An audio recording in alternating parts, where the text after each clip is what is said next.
GYL.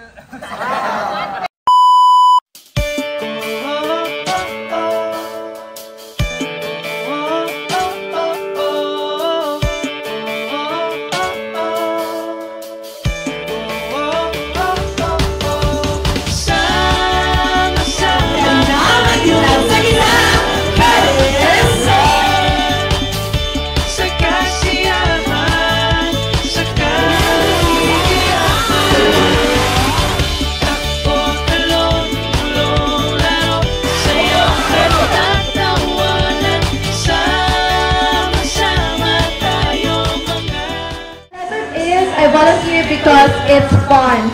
So as you can see, also can observe,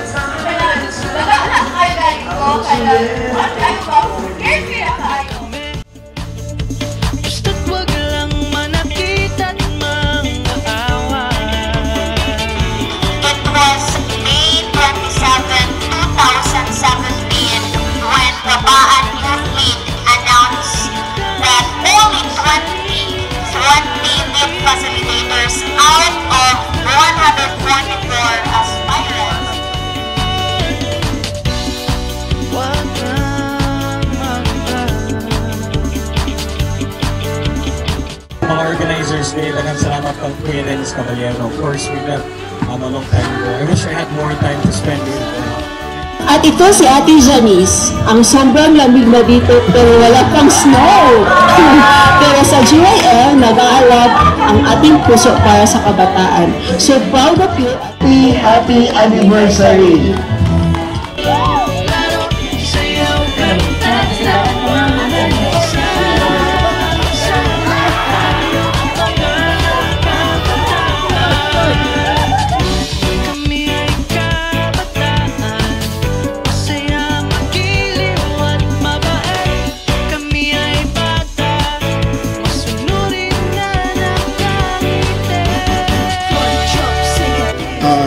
GYL was conceptualized as a youth facilitating team, which initially handled team building activities and leadership development trainings. But we expanded our services and we defined a lot of new programs and projects.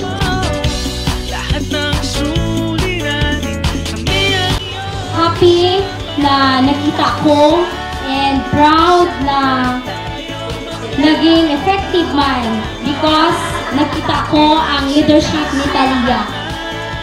Once we were inspired, we will also create a ripple effect from that inspiration and also motivate a lot of individuals surrounding their community. I'd like to think that they made me wait 17 years because of something special.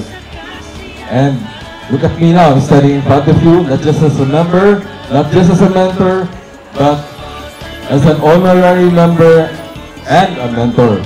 Now talk about a grand entrance, di ba?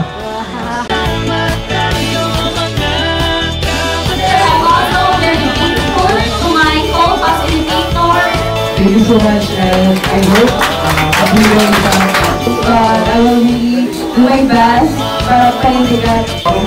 President, to be honest with you guys, one of the factors mas ni Juan Yun ang turn ako to serve GYL was really Fritz guy. To be honest with you, we saw how dedicated Fritz is.